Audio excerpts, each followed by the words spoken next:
Good evening friends. ಕರ್ನಾಟಕದ ಎಲ್ಲ ಸ್ಪರ್ಧಾರ್ಥಿಗಳಿಗೂ ಸಂತೋಷ್ ಲಾಡ್ ಫೌಂಡೇಶನ್ಗೆ ತುಂಬು ಹೃದಯದ ಸ್ವಾಗತ. ಈಗಾಗಲೇ ನಾವು ಸಂವಿಧಾನದ ಕುರಿತು ಹಲವಾರು ವಿಷಯಗಳನ್ನು ತಿಳಿದುಕೊಂಡಿದ್ವಿ. ಈ ಹಿಂದಿನ ತರಗತಿಯಲ್ಲಿ ನಾವು ಭಾರತದ ಸಂವಿಧಾನದ ಒಂದು ಲಕ್ಷಣಗಳ ಬಗ್ಗೆ ಅಧ್ಯಯನ ಮಾಡಿದ್ವಿ. ಭಾರತದ ಸಂವಿಧಾನದ ಲಕ್ಷಣಗಳ ಬಗ್ಗೆ ಅಧ್ಯಯನ ಮಾಡಿದ್ವಿ.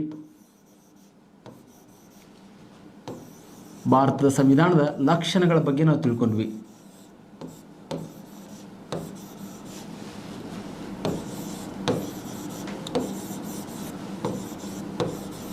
ಅಂದರೆ ಇಲ್ಲಿ ಏನಾಗುತ್ತೆ,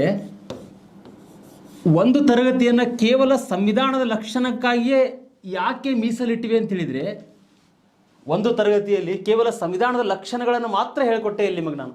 ಯಾಕಂತೇಳಿದರೆ ಡಿಯರ್ ಸ್ಟೂಡೆಂಟ್ಸು, ಈ ಭಾರತದ ಸಂವಿಧಾನದ ಲಕ್ಷಣಗಳ ಬಗ್ಗೆ UPSC ಮೇನ್ಸ್ನಲ್ಲಿ ಪ್ರಶ್ನೆ ಕೇಳ್ತಾರೆ, KS ಮೇನ್ಸ್ನಲ್ಲಿ ಪ್ರಶ್ನೆ ಕೇಳ್ತಾರೆ. ನೇರವಾಗಿ ನಿಮಗೆ ಸಂವಿಧಾನದ ಲಕ್ಷಣಗಳೇನು ಅಂತೇಳಿ ಪ್ರಶ್ನೆಗಳನ್ನು ಕೇಳೋದಿಲ್ಲ. ನೇರವಾಗಿ ನಿಮಗೆ ಸಂವಿಧಾನದ ಲಕ್ಷಣಗಳನ್ನು ಬರೆಯಿರಿ ಅಂತೇಳಿ ಪ್ರಶ್ನೆ ಕೇಳೋದಿಲ್ಲ. ಇಲ್ಲಿ ಯಾವ ರೀತಿ ಪ್ರಶ್ನೆ ಬರ್ಬೋದು ಮೇನ್ಸ್ನಲ್ಲಿ, ವಿಶ್ವದ ಇತರೆ ದೇಶಗಳ ಒಂದು ಸಂವಿಧಾನಕ್ಕೆ ಹೋಲಿಕೆ ಮಾಡಿದರೆ ಭಾರತದ ಸಂವಿಧಾನ ಹೇಗೆ ಭಿನ್ನತೆಯಿಂದ ಕೂಡಿದೆ, ಹೇಗೆ ಭಿನ್ನವಾಗಿದೆ ಅಂತೇಳಿ ಪ್ರಶ್ನೆ ಕೇಳ್ತಾರೆ.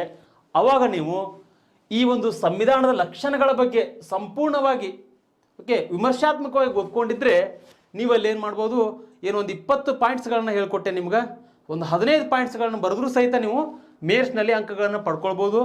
ಜೊತೆಗೆ ಇನ್ನೊಂದು ಹೇಳ್ತೇನೆ, ಇಲ್ಲಿ ಈ ಮೇನ್ಸ್ನಲ್ಲಿ ಬರಿಬೇಕಾದ್ರೆ ನೀವು ಆನ್ಸರ್ ರೇಟಿಂಗು ಯಾವುದೇ ರೀತಿಯಾಗಿ ಪುಸ್ತಕದಲ್ಲಿರ್ತಕ್ಕಂಥ ವರ್ಡ್ಗಳನ್ನು ಹಾಕಬೇಡಿ. ಅಂದರೆ ಎಲ್ಲ ಪುಸ್ತಕದಲ್ಲಿರ್ತಕ್ಕಂಥ ವರ್ಡ್ಗಳನ್ನ ಡಿಕ್ಟೇಟ್ ಮಾಡ್ತಾ ಹೋಗಬೇಡಿ. ನಿಮ್ಮದೇ ಆಗಿರ್ತಕ್ಕಂಥ ಓನ್ ವೇನಲ್ಲಿ ನೀವೇನಾದ್ರು ಬರೆದ್ರೆ ಏನಾಗುತ್ತೆ, ಇವ್ಯಾಲ್ಯೂಯೇಟರ್ ಮಾಡ್ತಕ್ಕಂಥವ್ನಿಗೆ ಒಂದು ಖುಷಿ ಆಗ್ತದ, ನೀವು ಸುಲಭವಾಗಿ ಮಾರ್ಕ್ಸನ್ನು ತೆಗೆದುಕೊಳ್ಬೋದು. ಆ ಉದ್ದೇಶಕ್ಕೆ ಸಂವಿಧಾನದ ಲಕ್ಷಣಗಳ ಬಗ್ಗೆ ನೀವು ಯಾವುದೇ ಕಾರಣಕ್ಕೂ ನೆಗ್ಲೆನ್ಸಿ ಮಾಡಬೇಡ್ರಿ.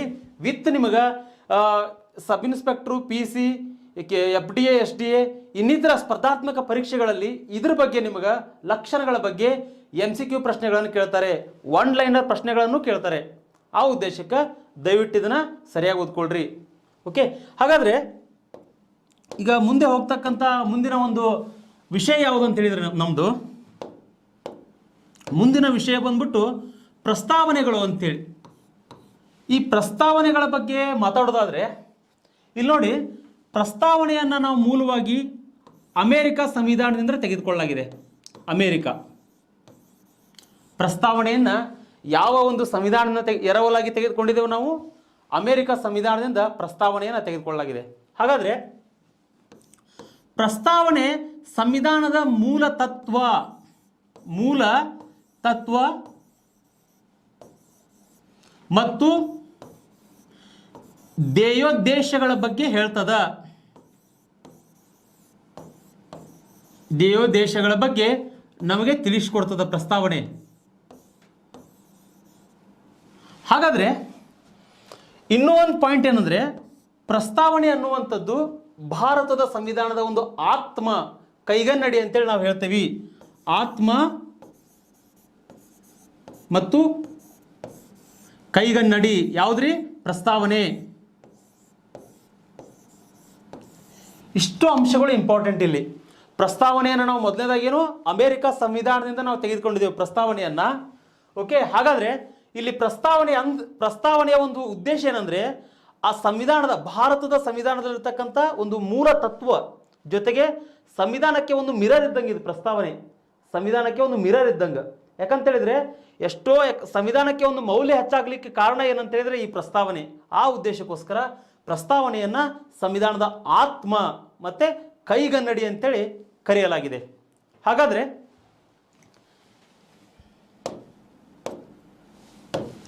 ನೆಕ್ಸ್ಟ್ ಪಾಯಿಂಟು ಇಲ್ಲಿ ನೋಡಿ, ಇನ್ನೊಂದು ಪಾಯಿಂಟ್ ಏನಂದರೆ, ಇಲ್ಲಿ ಈಗಾಗಲೇ ನೀವು ತಿಳ್ಕೊಂಡ್ವಿ,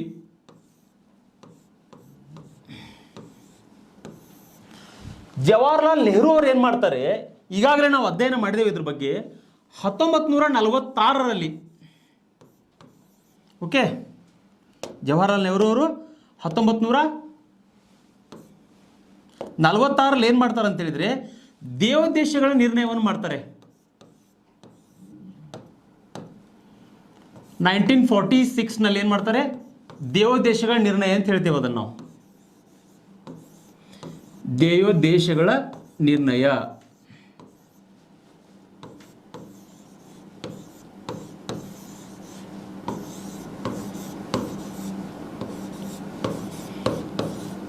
ಯಾಕೆ ಇದನ್ನು ಹೇಳ್ತಾ ಇದ್ದಾನೆ ಅಂತ ಹೇಳಿದ್ರೆ 1946ನಲ್ಲಿ ಭಾರತದ ಸಂವಿಧಾನ ರಚನೆ ಮಾಡುವಂಥ ಸಂದರ್ಭದಲ್ಲಿ ನೆಹರು ಅವರು ಅಬ್ಜೆಕ್ಟಿವ್ ರೆಸಲ್ಯೂಷನ್ ಅನ್ನು ಮಂಡಿಸ್ತಾರೆ. ಓಕೆ, ಈ ಅಬ್ಜೆಕ್ಟಿವ್ ರೆಸಲ್ಯೂಷನ್ನಲ್ಲಿ ಸಂವಿಧಾನ ರಚನಾ ಮಾಡೋ ಸಂದರ್ಭದಲ್ಲಿ ಅಂದರೆ ಇದನ್ನು ಯಾವಾಗ ಮಂಡಿಸ್ತಾರೆ ಅಂತ ಹೇಳಿದರೆ, ನೆಹರು ಅವರು ಸಂವಿಧಾನದ 2ನೇ ಅಧಿವೇಶನ ನಡೀತದಲ್ರಿ, ಭಾರತದ ಸಂವಿಧಾನದ 2ನೇ ಅಧಿವೇಶನದಲ್ಲಿ ಇದನ್ನು ಮಂಡಿಸ್ತಾರೆ. 2ನೇ ಅಧಿವೇಶನದಲ್ಲಿ ಪ್ರಸ್ತಾವನೆಯನ್ನು ಮಂಡಿಸ್ತಾರೆ. ಓಕೆ, ಹಾಗಾದರೆ 2ನೇ ಅಧಿವೇಶನ ನಡೆದಿರ್ತಕ್ಕಂಥ ಏರು ಹೇಳ್ತೇನೆ ನಿಮಗೆ 1946 ಡಿಸೆಂಬರ್ 11. ನೆನಪಿಟ್ಕೊಳ್ರಿ, ಯಾಕಂದರೆ ವೆರಿ ಇಂಪಾರ್ಟೆಂಟ್.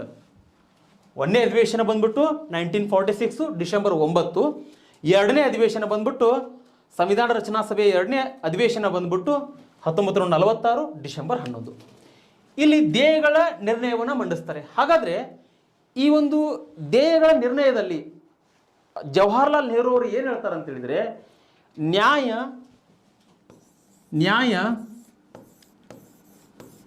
ಸಮಾನತೆ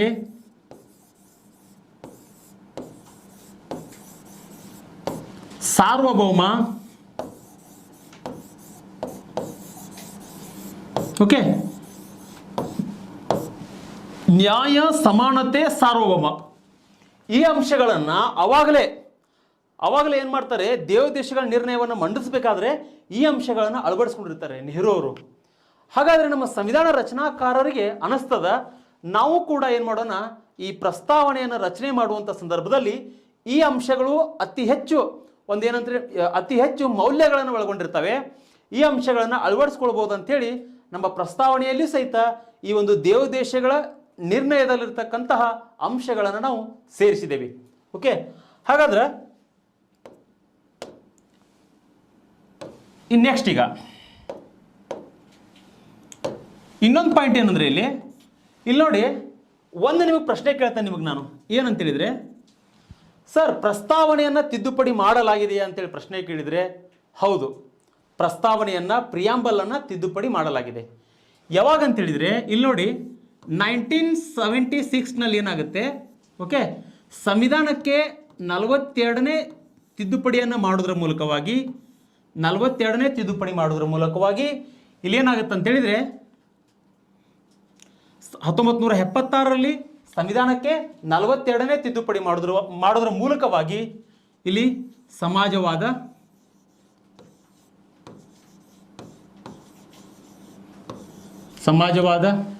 ಒಂದು ಜಾತ್ಯತೀತ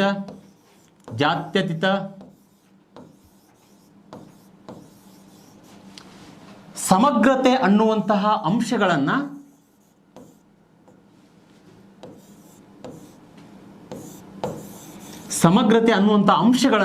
ಸೇರಿಸಲಾಗಿದೆ.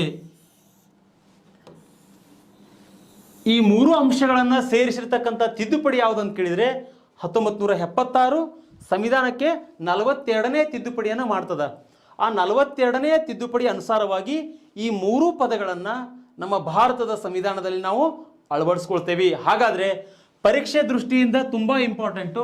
ಯಾಕಂತ ಹೇಳಿದರೆ ಈಗಾಗಲೇ ಮುಂತಾದ ಸ್ಪರ್ಧಾತ್ಮಕ ಪರೀಕ್ಷೆಗಳಲ್ಲಿ ಈ ಒಂದು ಸಮಾಜವಾದದ ಬಗ್ಗೆ, ಜಾತ್ಯತೀತದ ಬಗ್ಗೆ, ಸಮಗ್ರತೆ ಬಗ್ಗೆ ಪ್ರಶ್ನೆಯನ್ನು ಕೇಳಿದ್ದಾರೆ. ಈ ಮೂರೂ ಶಬ್ದಗಳನ್ನು ಅಳವಡಿಸಿಕೊಂಡಿರ್ತಕ್ಕಂತಹ ತಿದ್ದುಪಡಿ ಯಾವುದು ಅಂತೇಳಿ ಕೇಳಿದರೆ ಸಂವಿಧಾನದ 42ನೇ ತಿದ್ದುಪಡಿ, ವರ್ಷ ಬಂದ್ಬಿಟ್ಟು 1976.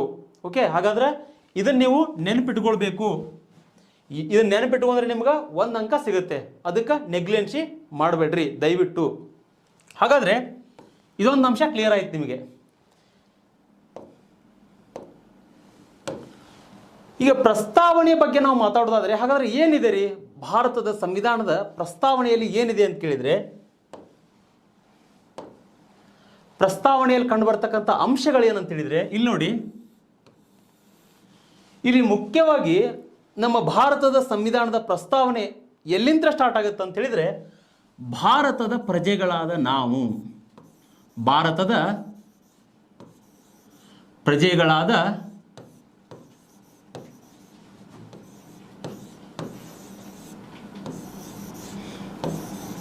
We the people of India.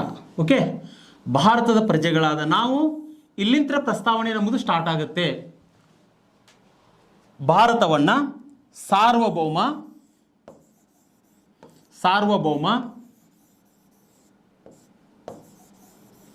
Okay ಸಮಾಜವಾದ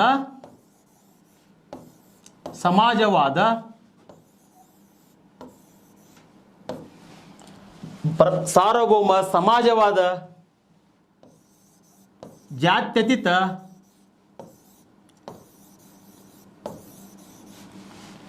ಪ್ರಜಾಸತ್ತಾತ್ಮಕ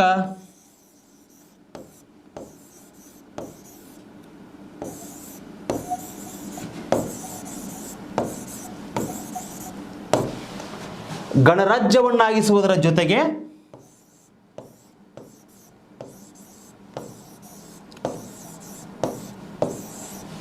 ಇಲ್ಲಿ ಭಾರತದ ಪ್ರಜೆಗಳಾದ ನಾವು ಭಾರತವನ್ನ ಸಾರ್ವಭೌಮ ಸಮಾಜವಾದ ಜಾತ್ಯತೀತ ಪ್ರಜಾಸತ್ತಾತ್ಮಕ ಗಣರಾಜ್ಯವನ್ನಾಗಿಸುವುದರ ಜೊತೆಗೆ ಈ ಭಾರತದಲ್ಲಿರ್ತಕ್ಕಂಥ ಎಲ್ಲ ಸಮರ್ಥ ನಾಗರಿಕರಿಗೂ ಸಹಿತ ಏನಂತೇಳಿದರೆ ನ್ಯಾಯ, ಸ್ವಾತಂತ್ರ್ಯ,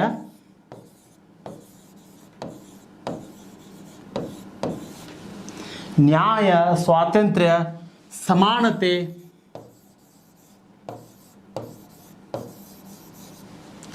ಭ್ರಾತೃತ್ವ,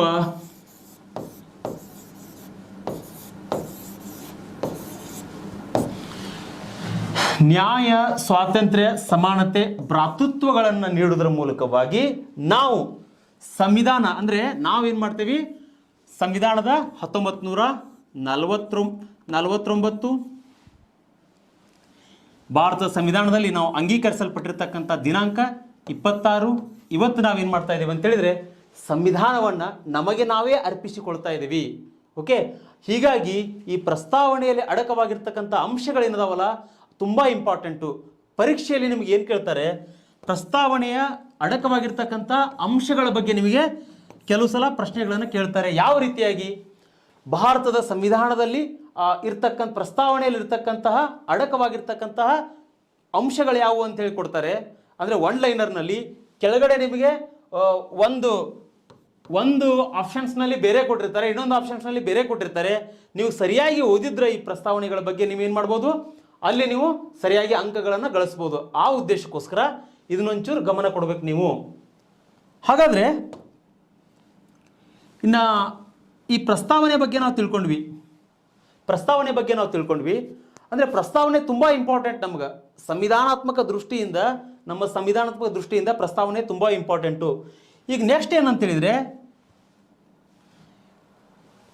ಪ್ರಸ್ತಾವನೆಯಲ್ಲಿ ಬರ್ತಕ್ಕಂತಹ ವಿಷಯಗಳನ್ನು ನಾವು ಅಧ್ಯಯನ ಮಾಡಿದ ನಂತರ ಈಗ ಒಂದೇದು ನಾವು ಮೊದಲೇ ಹೇಳಿದೆ, ಭಾರತದ ಪ್ರಜೆಗಳಾದ ನಾವು ಭಾರತವನ್ನ ಸಾರ್ವಭೌಮ, ಮೊದಲನೇ ಪದ ಯಾವುದು ಬಳಸಿದೆ ನಾನು, ಸಾರ್ವಭೌಮ ಅಂತೇಳಿ ಬಳಸಿದೆ. ಹಾಗಾದರೆ ಇದರ ಅರ್ಥ ಏನು ಅದು ಬೇಕಲ್ರಿ ನಮಗೆ. ಸಾರ್ವಭೌಮ ಅನ್ನೋದರ ಅರ್ಥ ಏನಂತೇಳಿದರೆ ಒಂದು ನೆನ್ಪಿಟ್ಕೊಳ್ರಿ, ಇಲ್ಲಿ ಸಾರ್ವಭೌಮ ಅಂತೇಳಿದರೆ ಇದೊಂದು ಅತ್ಯುನ್ನತವಾಗಿರ್ತಕ್ಕಂಥ ಒಂದು ಟಾಪ್ ಲೆವೆಲ್ ಇರ್ತಕ್ಕಂಥ ಒಂದು ಹಂತ. ಇದು ಸಾರ್ವಭೌಮ ಅಂದರೆ ಅದನ್ನು ಯಾರು ಪ್ರಶ್ನೆ ಮಾಡುವಂಗಿಲ್ಲ. ಅಂದರೆ ಭಾರತದ ಒಂದು ಆಂತರಿಕ ವ್ಯವಹಾರದಲ್ಲಿ ಆಂತರಿಕವಾಗಿ ಆಗಿರ್ಬೋದು, ಜೊತೆಗೆ ಬಾಹ್ಯವಾಗಿ ಆಗಿರ್ಬೋದು. ಭಾರತ ಏನಂತ ಹೇಳಿದರೆ ಯಾವುದೇ ರಾಷ್ಟ್ರದ ಕಪಿಮುಷ್ಟಿಯಲ್ಲಿಲ್ಲ, ಯಾವುದೇ ರಾಷ್ಟ್ರದ ಹಿಡಿತದಲ್ಲಿಯೂ ಇಲ್ಲ, ಯಾವುದೇ ರಾಷ್ಟ್ರದ ಕಪಿಮುಷ್ಟಿಯಲ್ಲಿಯೂ ಇಲ್ಲ. ಅದನ್ನು ನಾವು ಸಾರ್ವಭೌಮ ಅಂತೇಳಿ ಕರಿತೀವಿ. ಇನ್ನೂ ನಿಮಗೆ ಎಕ್ಸಾಂಪಲ್ ಕೊಟ್ಟು ಹೇಳ್ತೇನೆ ನಾನು. ಈಗ ನೋಡಿ, ಒಂದು ಅಂಶ ನಿಮಗಿಲ್ಲಿ ನಾನು ಹೇಳ್ಕೊಡ್ತೇನೆ. ಏನಂತೇಳಿದರೆ 1949ನಲ್ಲಿ ಏನಾಗುತ್ತೆ, ಭಾರತ ಕಾಮನ್ವೆಲ್ತ್ ಒಕ್ಕೂಟದ ಸದಸ್ಯತ್ವವನ್ನು ಪಡ್ಕೊಳ್ತದೆ. ಈ ಕಾಮನ್ವೆಲ್ತ್ ಒಕ್ಕೂಟದ ಸದಸ್ಯತ್ವವನ್ನು ಪಡ್ಕೊಂಡ್ರೂ ಸಹಿತ ಭಾರತದ ಸಾವರ್ನಟಿಗೆ ಧಕ್ಕೆ ಆಗಿಲ್ಲ, ನೆನಪಿಟ್ಟುಕೊಳ್ರಿ. ಹಾಗಾದರೆ ಆಂತರಿಕವಾಗಿ ಆಗಿರ್ಬೋದು, ಬಾಹ್ಯವಾಗಿ ಆಗಿರ್ಬೋದು, ಭಾರತ ಯಾವುದೇ ರಾಷ್ಟ್ರದ ಹಿಡಿತದಲ್ಲಿಲ್ಲ.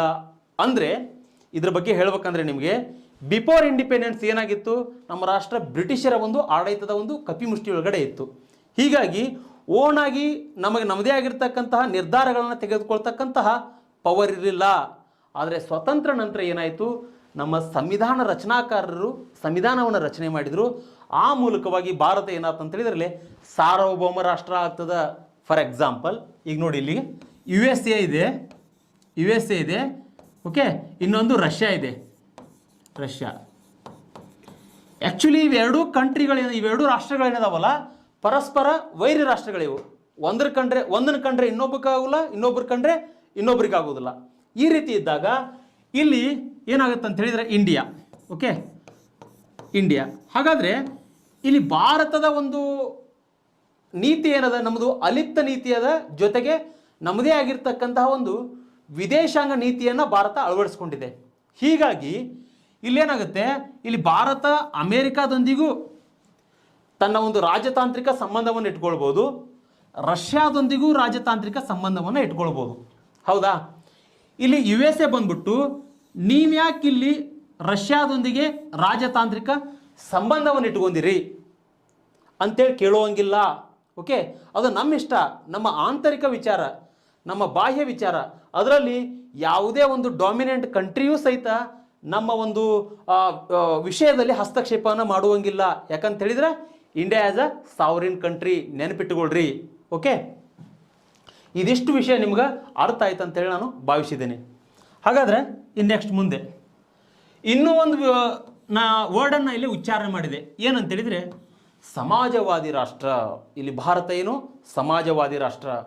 ಒಂದು ನೆನಪಿಟ್ಟುಕೊಳ್ರಿ, ಇಲ್ಲಿ ಸಮಾಜವಾದದಲ್ಲಿ ನಾವೇನು ಮಾಡಿದ್ದೇವೆ ಅಂತೇಳಿದರೆ, ನಮ್ಮ ಸಂವಿಧಾನದ ಒಂದು ಪ್ರಸ್ತಾವನೆಯಲ್ಲಿ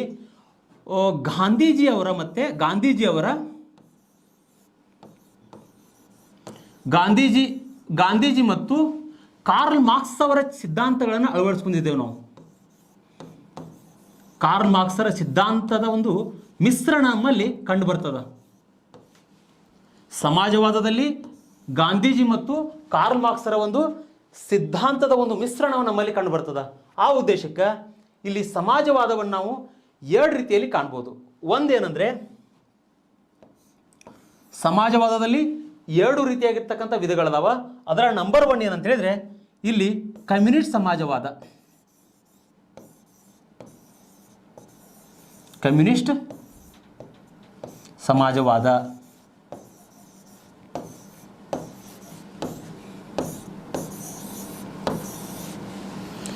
ಈ ಕಮ್ಯುನಿಸ್ಟ್ ಸಮಾಜವಾದ ಅಂದರೆ ಏನಿಲ್ಲ, ಇಲ್ಲಿ ಕಮ್ಯುನಿಸ್ಟ್ ಸಮಾಜವಾದ ಅಂದರೆ ಏನು ಅಂತ ಹೇಳಿದ್ರೆ, ಸರ್ಕಾರದ ಎಲ್ಲ ಜವಾಬ್ದಾರಿಗಳು ಸಹಿತ ಕಮ್ಯುನಿಸ್ಟ್ ಆಡಳಿತ ವ್ಯವಸ್ಥೆಯಲ್ಲೇ ನಡೀತದೆ. ಫಾರ್ ಎಕ್ಸಾಂಪಲ್ ಇವತ್ತು ಚೈನಾನ ಕಾಣ್ಬೋದು ನೀವು, ಚೈನಾ ರಾಷ್ಟ್ರ, ರಷ್ಯಾ ರಾಷ್ಟ್ರ, ಓಕೆ, ಆಮೇಲೆ ಚೈನಾ ರಾಷ್ಟ್ರ ಆಗಿರ್ಬೋದು,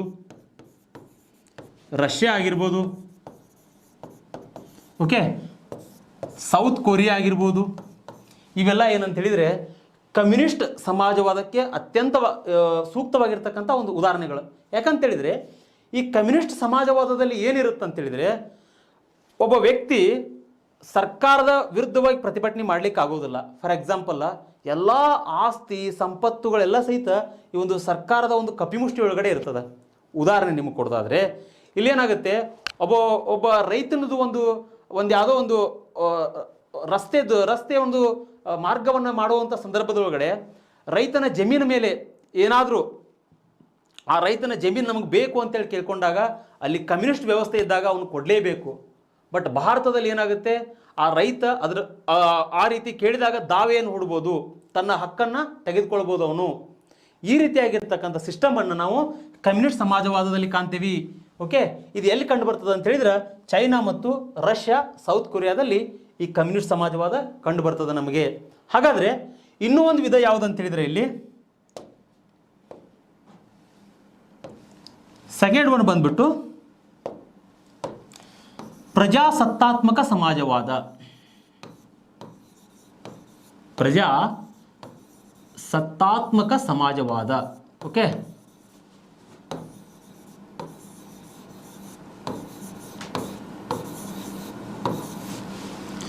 ಪ್ರಜಾಸತ್ತಾತ್ಮಕ ಸಮಾಜವಾದ ಅಂದರೆ ಏನ್ರಿ?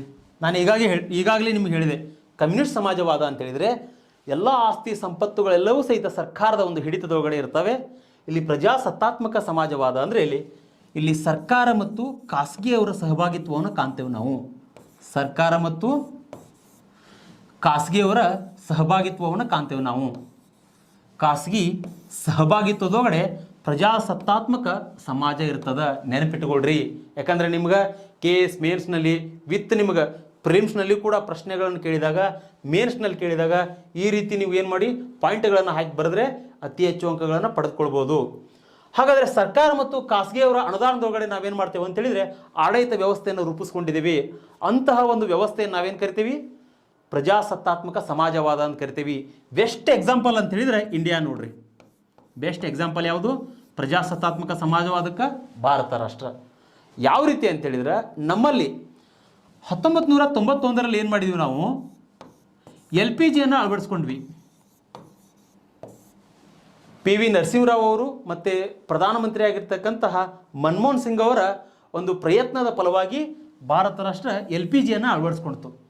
ಆ ಮೂಲಕವಾಗಿ ಇವತ್ತೇನಾಗಿದೆ, ನಮ್ಮದು ಸರ್ಕಾರದ ಒಂದು ಸಹಭಾಗಿತ್ವದೊಳಗಡೆ ಖಾಸಗಿಯವರಿಗೂ ಕೂಡ ನಾವು ಅವಕಾಶ ಕೊಟ್ಟಿದ್ದೀವಿ. ಖಾಸಗಿಯವರು ಸಹಿತ ನಮಗೇನಂತ ಹೇಳಿದ್ರೆ ಸೇವೆಗಳನ್ನು ಕೊಡಬಹುದು. ಈ ರೀತಿಯಾಗಿರ್ತಕ್ಕಂಥ ಪದ್ಧತಿಯನ್ನು ನಮ್ಮ ಭಾರತದಲ್ಲಿ ಕಾಣ್ತೀವಿ. ಹಾಗಾದರೆ ಇಂತಹ ಒಂದು ವ್ಯವಸ್ಥೆಯನ್ನು ನಾವೇನು ಕರಿತೀವಿ? ಪ್ರಜಾಸತ್ತಾತ್ಮಕ ಸಮಾಜವಾದ ಅಂತೇಳಿ ಕರಿತೀವಿ. ಇದು ನಿಮಗೆ ಅರ್ಥ ಆಗಿದೆ ಅಂತೇಳಿ ನಾನು ಭಾವಿಸ್ತೇನೆ. ಇನ್ನು ಮುಂದಿಂದು ನೆಕ್ಸ್ಟ್ ಇನ್ನೊಂದು ಏನಂತ ಹೇಳಿದರೆ ಜಾತ್ಯತೀತ. ಆ್ಯಕ್ಚುಲಿ ಈ ವರ್ಡ್ ಏನಿದೆಯಲ್ಲ ಇದನ್ನು ನಾವು ಸರಿಯಾಗಿ ಪ್ರೊನೌನ್ಸ್ ಮಾಡಿದರೆ ಜಾತ್ಯತೀತ ಅಂತೇಳಿ ಆಗ್ತದೆ. ಇದ್ರ ಬಗ್ಗೆ ಏನಂತ ಹೇಳಿದ್ರೆ ಸಾಮಾನ್ಯ ಕನ್ನಡದಲ್ಲಿ ಹಲವಾರು ಪರೀಕ್ಷೆಗಳಲ್ಲಿ ಇದ್ರ ಬಗ್ಗೆ ಪ್ರಶ್ನೆ ಕೇಳಿದ್ದಾರೆ. ಓಕೆ, ಜಾತ್ಯತೀತ ಅಲ್ಲದು ಜಾತ್ಯತೀತ, ನೆನ್ಪಿಟ್ಕೊಳ್ರಿ. ಓಕೆ, ಜಾತ್ಯತೀತ. ಹಾಗಾದರೆ ಜಾತ್ಯತೀತ ಅಂತಂದ್ರೆ ಏನು? ಜಾತ್ಯತೀತ ಅಂದರೆ ಏನು ರೀ? ಪ್ರಸ್ತಾವನೆಯಲ್ಲಿ ಈ ಅಂಶವನ್ನು ಯಾವ ಉದ್ದೇಶಕ್ಕೆ ಹಾಕಲಾಯಿತು ಅಂತ ಹೇಳಿದರೆ ನೆನ್ಪಿಟ್ಟುಕೊಳ್ರಿ. ಈ ಒಂದು ವರ್ಡು 1976 42 ಸಂವಿಧಾನದ 42ನೇ ತಿದ್ದುಪಡಿ ಪ್ರಕಾರ ಏನು ಮಾಡಿದ್ದೀವಿ? ಜಾತ್ಯತೀತ ಅಂತಕ್ಕಂಥ ವರ್ಡನ್ನು ನಾವು ಹಾಕಿದ್ವಿ. ಈಗಾಗಲೇ ಅದ್ರ ಬಗ್ಗೆ ಹೇಳಿದ್ದೇನೆ. ಹಾಗಾದರೆ ಭಾರತ ಜಾತ್ಯತೀತ ಅಂತೇಳಿ ಯಾವ ಉದ್ದೇಶಕ್ಕೆ ನಮ್ಮ ಸಂವಿಧಾನ ರಚನಾಕಾರರು ಅಳವಡಿಸಿದ್ರು ಅಂತ ಹೇಳಿದರೆ, ಒಂದು ತಿಳ್ಕೊಳ್ರಿಲಿ, ನಮ್ಮ ರಾಷ್ಟ್ರ ಯಾವುದೇ ಕಾರಣಕ್ಕೂ ಸಹಿತ ಒಂದು ಧರ್ಮವನ್ನು ರಾಷ್ಟ್ರೀಯ ಧರ್ಮವನ್ನಾಗಿ ಘೋಷಣೆ ಮಾಡಿಲ್ಲ. ತಲೆ ಒಳಗಡೆ ಇರಲಿ ನಿಮಗೆ. ಯಾಕಂತೇಳಿದರೆ ಇಲ್ಲೇನಾಗುತ್ತೆ, ಪಾಕಿಸ್ತಾನ ಏನು ಮಾಡಿದೆ? ಇಸ್ಲಾಂ ಧರ್ಮವನ್ನು ರಾಷ್ಟ್ರೀಯ ಧರ್ಮವನ್ನಾಗಿ ಆಚರಣೆ ಮಾಡಿದೆ. ಪಾಕಿಸ್ತಾನ ಇಸ್ಲಾಂ ಧರ್ಮವನ್ನು ರಾಷ್ಟ್ರೀಯ ಧರ್ಮವನ್ನಾಗಿ ಆಚರಣೆ ಮಾಡಿದೆ. ಬಟ್ ಭಾರತ ರಾಷ್ಟ್ರ ಯಾವುದೇ ಧರ್ಮವನ್ನು ರಾಷ್ಟ್ರೀಯ ಧರ್ಮವನ್ನಾಗಿ ಆಚರಣೆ ಮಾಡಿಲ್ಲ. ಹಾಗಾದರೆ ನಮ್ಮ ಒಂದು ಕರ್ತವ್ಯ ಏನಿಲ್ಲಿ? ಎಲ್ಲ ಧರ್ಮದವರನ್ನು ಕೂಡ ಸಮಾನರಾಗಿ ಕಾಣ್ತಕ್ಕಂಥದ್ದು. ಜಾತ್ಯತೀತದ ಅರ್ಥ ಇದೆ. ಯಾವುದೇ ಒಬ್ಬ ವ್ಯಕ್ತಿಯನ್ನು ಜಾತಿ, ಧರ್ಮ, ಲಿಂಗ ತಾರತಮ್ಯ ಯಾವುದನ್ನು ಇಲ್ಲದೇ ಪ್ರತಿಯೊಬ್ಬರನ್ನೂ ಸಹಿತ ಏನಂತೇಳಿದರೆ ಸಮಾನತೆಯನ್ನು ಕಾಣ್ತಕ್ಕಂಥದ್ದು. ಇದೇ ಜಾತ್ಯತೀತದ ಒಂದು ಒಳಮರ್ಮ, ತಿಳ್ಕೊಳ್ರಿ. ಹಾಗಾದರೆ ಈ ಜಾತ್ಯತೀತದಲ್ಲಿ ನಾವು ಇಲ್ಲಿ ಏನಾಗುತ್ತೆ ಅಂತ ಹೇಳಿದರೆ ನೊಂದಂಥ ಕೆಲವೊಂದಿಷ್ಟು ಸಮುದಾಯಗಳಿದಾವೆ. ಫಾರ್ ಎಕ್ಸಾಂಪಲ್ ಇವತ್ತು ಹೇಳ್ಬೇಕಂದ್ರೆ ನಾವು ಅವುಗಳನ್ನು ದಮನಿತ ಸಮುದಾಯಗಳಂತೇಳಿ ಕರಿತೀವಿ ನಾವು. ಇಲ್ಲಿ SC ಆಗಿರ್ಬೋದು, ST ಆಗಿರ್ಬೋದು, ಜೊತೆಗೆ ಹಿಂದುಳಿದ ವರ್ಗದವರಾಗಿರ್ಬೋದು, ಆ ಮುಂತಾದ ಸಮುದಾಯಗಳಿಗೂ ಕೂಡ ನಾವೇನಂತ ಹೇಳಿದ್ರೆ ಸಂವಿಧಾನಾತ್ಮಕವಾಗಿ ಅವರನ್ನು ಏನು ಮಾಡಿದ್ದೇವೆ ನಾವು? ಉನ್ನತ ಹಂತಕ್ಕೆ ತೆಗೆದುಕೊಂಡು ಹೋಗುವಂಥ ಉದ್ದೇಶಕ್ಕೋಸ್ಕರ ಸಂವಿಧಾನಾತ್ಮಕ ಸೌಲಭ್ಯಗಳನ್ನ ನೀಡಿದೆವು ನಾವು. ಓಕೆ, ಹಾಗಾದರೆ ಇಲ್ಲಿ ಇನ್ನೊಂದು ನಿಮಗೆ ಒಂದು ಕೇಸ್ ಬರ್ತದೆ. ಇಲ್ಲಿ ಈ ಬಾಂಬೆ ಹೈಕೋರ್ಟ್ ಏನು ಮಾಡುತ್ತೆ ಅಂತ ಹೇಳಿದರೆ, ಬಾಂಬೆ ಹೈಕೋರ್ಟು ಪಂಕಜ್ ಮಿಶ್ರಾ ಅಂತಕ್ಕಂಥ ಒಬ್ಬ ವ್ಯಕ್ತಿ ಇಲ್ಲಿ PIL ಸಲ್ಲಿಸ್ತಾನ್ರಿ ಹೈಕೋರ್ಟಿಗೆ. ಸಾರ್ವಜನಿಕ ಹಿತಾಸಕ್ತಿ ಅರ್ಜಿ ಅಂತೇಳಿ ಕರಿತೀವಿ ನಾವು. PIL ಅಂತ ಹೇಳಿದರೆ ಸಾರ್ವಜನಿಕ ಹಿತಾಸಕ್ತಿ ಅರ್ಜಿ. ಇದ್ರ ಬಗ್ಗೆ ನಾನು ಮುಂದೆ ಮಾತಾಡ್ತೇನೆ. ಹಾಗಾದರೆ ಇದನ್ನು ಯಾಕೆ ಹೇಳಿದೆ ನಾ ಈ ಒಂದು ಸಂದರ್ಭದಲ್ಲಿ ಅಂತ ಹೇಳಿದರೆ, ಇಲ್ಲಿ PIL ಸಲ್ಲಿಸಿದ ಏನಂತ ಹೇಳಿದರೆ ಯಾವುದೇ ಕಾರಣಕ್ಕೂ ನೀವು ದಲಿತ ಅನ್ನುವಂಥ ವರ್ಡನ್ನು ಯೂಸ್ ಮಾಡಬಾರ್ದು ಅಂಥೇಳಿ. ದಲಿತ ಅನ್ನುವಂಥ ವರ್ಡನ್ನು ಯೂಸ್ ಮಾಡಬಾರ್ದು. ಅವರನ್ನು ನೀವು ಪರಿಶಿಷ್ಟ ಜಾತಿ, ಪರಿಶಿಷ್ಟ ಪಂಗಡ ಅಂತೇಳಿ ಕರೀರಿ. ಯಾವುದೇ ಕಾರಣಕ್ಕೂ ದಲಿತ ಅನ್ನುವಂಥ ಪದವನ್ನು ಬಳಸಬಾರ್ದು ಅಂಥೇಳಿ ಈ ಒಂದು ಪಂಕಜ್ ಮಿಶ್ರಾ ಅವರ ಕೇಸ್ದಲ್ಲಿ ಏನಾಗುತ್ತೆ ಅಂತ ಹೇಳಿದರೆ ಬಾಂಬೆ ಹೈಕೋರ್ಟು ತೀರ್ಪನ್ನು ನೀಡ್ತದೆ. ಹಾಗಾದರೆ ಈ ಜಾತ್ಯತೀತದ ಬಗ್ಗೆ ನಿಮ್ಗೆ ಸರಿಯಾದಂಥ ಮಾಹಿತಿ ಸಿಕ್ಕಿದೆ ಅಂತೇಳಿ ನಾನು ಭಾವಿಸ್ತೇನೆ. ಹಾಗಾದರೆ ನೆಕ್ಸ್ಟ್ ಮುಂದೆ ಏನಂತ ಹೇಳಿದರೆ, ಭಾರತ ಒಂದು ಪ್ರಜಾಸತ್ತಾತ್ಮಕ. ನೋಡ್ರಿ, ಭಾರತ ಎಂಥ ರಾಷ್ಟ್ರ ಅಂತ ಹೇಳಿದರೆ ಡೆಮಾಕ್ರೆಟಿಕ್ ಕಂಟ್ರಿ. ಈಗಾಗಲೇ ತುಂಬ ಫೇಮಸ್ ಆಗಿರ್ತಕ್ಕಂಥ ಒಂದು ವರ್ಡ್ ಅದ ನಮ್ಮಲ್ಲಿ. ಅಬ್ರಹಾಂ ಲಿಂಕನ್ ಅವರು ಹೇಳಿದ್ದಾರೆ, ಏನಂತ ಹೇಳಿದರೆ, ಪ್ರಜೆಗಳಿಂದ ಪ್ರಜೆಗಳಿಗಾಗಿ ಪ್ರಜೆಗಳಿಗೋಸ್ಕರ ಇರ್ತಕ್ಕಂಥ ಸರ್ಕಾರವನ್ನು ನಾವು ಪ್ರಜಾಪ್ರಭು. ಅಬ್ರಹಾಂ ಲಿಂಕನ್ ಅವರು ಪ್ರಸಿದ್ಧಿಯನ್ನು ಪಡೆದದ ಈ ವಾಕ್ಯ. ಹಾಗಾದರೆ ಈ ಪ್ರಜಾಪ್ರಭುತ್ವದಲ್ಲಿ ನಾವು ಏನನ್ನು ಕಾಣ್ತೇವೆ ಅಂತ ಹೇಳಿದರೆ, ಒಂದು ತಿಳ್ಕೊಡ್ರಿ, ಇಲ್ಲಿ ಎರಡು ರೀತಿಯಾಗಿರ್ತಕ್ಕಂಥ ಹಂತವನ್ನು ಕಾಣ್ತೇವೆ ನಾವು. ಎರಡು ರೀತಿಯಾಗಿರ್ತಕ್ಕಂಥ ಹಂತವನ್ನು ಕಾಣ್ತೇವೆ. ಒಂದು ಪ್ರತ್ಯಕ್ಷ ಪ್ರಜಾಪ್ರಭುತ್ವ, ಇನ್ನೊಂದು ಬಂದ್ಬಿಟ್ಟು ಪರೋಕ್ಷ.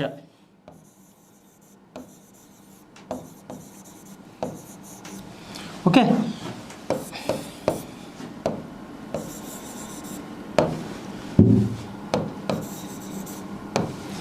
ಪ್ರತ್ಯಕ್ಷ ಪ್ರಜಾಪ್ರಭುತ್ವ, ಪರೋಕ್ಷ ಪ್ರಜಾಪ್ರಭುತ್ವವನ್ನು ಕಾಣ್ತೇವೆ. ಅಂದರೆ ಪ್ರಜಾಪ್ರಭುತ್ವದ ಎರಡು ವಿಧಗಳು. ಈ ಪ್ರತ್ಯಕ್ಷ ಪ್ರಜಾಪ್ರಭುತ್ವದಲ್ಲಿ ಏನಿದೆ ಅಂತ ಹೇಳಿದರೆ, ಇಲ್ಲಿ ಪ್ರಜೆಗಳು ನೇರವಾಗಿಯೇ ಸರ್ಕಾರದ ಮುಖ್ಯಸ್ಥರನ್ನು ಆರಿಸ್ತಾರೆ. ಓಕೆ, ಪ್ರಜೆಗಳು ನೇರವಾಗಿಯೇ ಮತಗಟ್ಟೆಗೆ ಹೋಗಿ ಸರ್ಕಾರದ ಮುಖ್ಯಸ್ಥರನ್ನು ಆರಿಸ್ತಾರೆ. ಅಂಥ ಒಂದು ವ್ಯವಸ್ಥೆಯನ್ನು ಪ್ರತ್ಯಕ್ಷ ಪ್ರಜಾಪ್ರಭುತ್ವ ಅಂತೇಳಿ ಕರಿತೀವಿ. ಉದಾಹರಣೆಗೆ ಬೆಸ್ಟ್ ಎಕ್ಸಾಂಪಲ್ ಯಾವುದು ಅಂತ ಹೇಳಿದ್ರೆ ಸ್ವಿಟ್ಜರ್ಲೆಂಡ್.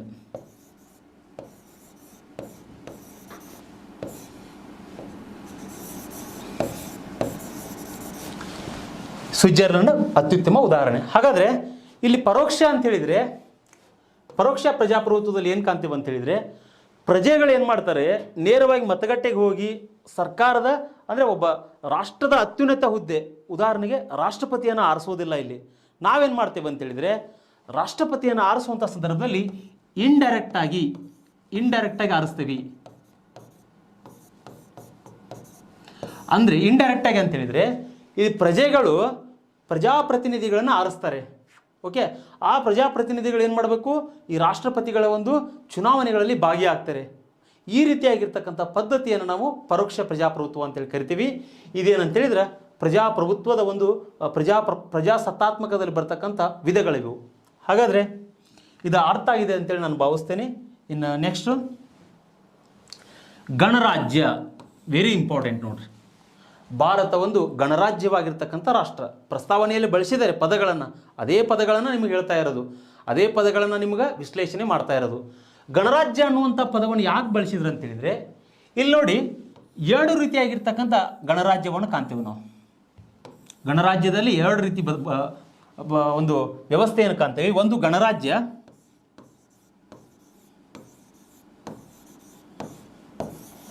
ಇನ್ನೊಂದು ಏನಂತ ಹೇಳಿದರೆ ಇಲ್ಲಿ ಏಕಾಧಿಪತ್ಯ ಅಂತ ಕರಿತೇವೆ ನಾವು. ಏಕಾಧಿಪತ್ಯ, ಇಟ್ ಮೀನ್ಸ್ ಇದಕ್ಕೆ ಇಂಗ್ಲೀಷ್ನಲ್ಲಿ ಒಂದು ವರ್ಡ್ ಇದೆ, ಮೊನಾರ್ಕಿ ಅಂತೇಳಿ ಕರಿತೀವಿ. ಮೊನಾರ್ಕಿ.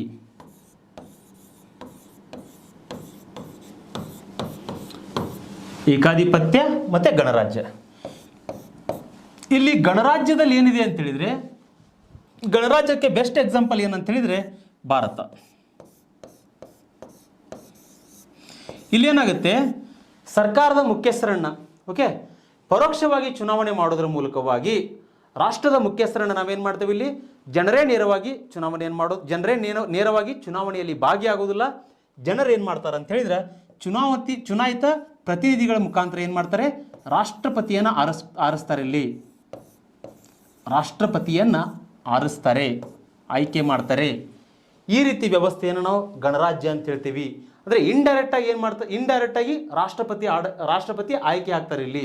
ಹಾಗಾದರೆ ಇಲ್ಲಿ ಏಕಾಧಿಪತ್ಯ ಅಂತ ಹೇಳಿದರೆ, ಇಲ್ಲಿ ಮುಖ್ಯವಾಗಿ ವಂಶ ಪಾರಂಪರ್ಯವಾಗಿರ್ತಕ್ಕಂಥ ಆಡಳಿತ ವ್ಯವಸ್ಥೆ ಇರ್ತದೆ. ಇಲ್ಲಿ ಏಕಾಧಿಪತ್ಯದಲ್ಲಿ ವಂಶ ಪಾರಂಪರ್ಯ. ಓಕೆ, ಹಾಗಾದ್ರೆ ಬೆಸ್ಟ್ ಎಕ್ಸಾಂಪಲ್ ಯಾವುದು, ಬ್ರಿಟನ್.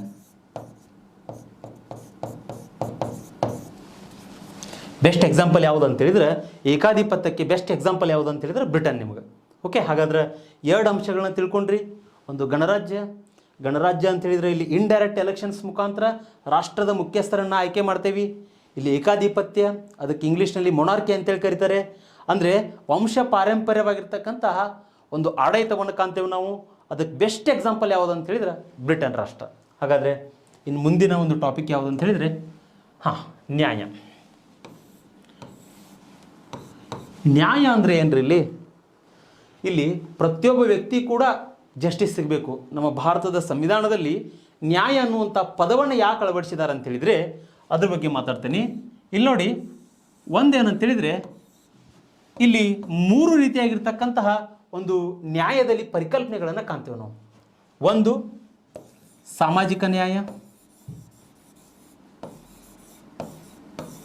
ಸಾಮಾಜಿಕ ನ್ಯಾಯ. ಓಕೆ, ಹಾಗಾದರೆ ಇನ್ನೊಂದು ಆರ್ಥಿಕ ನ್ಯಾಯ,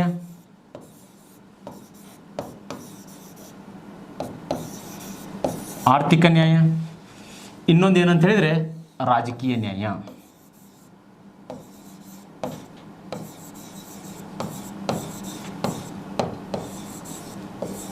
ಓಕೆ, 3 ರೀತಿಯಾಗಿರ್ತಕ್ಕಂಥ ಪರಿಕಲ್ಪನೆಗಳನ್ನು ಕಾಣ್ತೇವೆ ನಾವು ಜಸ್ಟಿಸ್ನಲ್ಲಿ. ಒಂದು ಸಾಮಾಜಿಕ ನ್ಯಾಯ, ಆರ್ಥಿಕ ನ್ಯಾಯ, ರಾಜಕೀಯ ನ್ಯಾಯ. ಹಾಗಾದರೆ ಸಾಮಾಜಿಕ ನ್ಯಾಯ ಅಂತೇಳಿದರೆ ಸೋಷಿಯಲ್ ಜಸ್ಟಿಸ್ ಅಂತೇಳಿದರೆ ಸಮಾಜದಲ್ಲಿರ್ತಕ್ಕಂಥ ಎಲ್ಲ ವ್ಯಕ್ತಿಗಳಿಗೂ ಸಹಿತ, ಅಂದರೆ ಎಲ್ಲ ಸಮುದಾಯಗಳನ್ನು ಯಾವುದೇ ರೀತಿ ಜಾತಿ, ಲಿಂಗ ತಾರತಮ್ಯ, ಧರ್ಮದ ಆಧಾರದ ಮೇಲೆ ಯಾರನ್ನು ಕೂಡ ನಾವು ಏನಂತೇಳಿದರೆ ಅವರನ್ನು ಗುರುತಿಸಬಾರ್ದು. ಓಕೆ, ಎಲ್ಲರೂ ಕೂಡ ಕಾನೂನಿನ ಪ್ರಕಾರ ಎಲ್ಲರೂ ಕೂಡ ಏನಂತೇಳಿದರೆ ಎಲ್ಲರಿಗೂ ನಮ್ಮ ಸಂವಿಧಾನದ ಆಧಾರದ ಮೇಲೆ ಸಮಾನತೆಯ ಒಂದು ತತ್ವಗಳನ್ನು ನೀಡಲಾಗಿದೆ.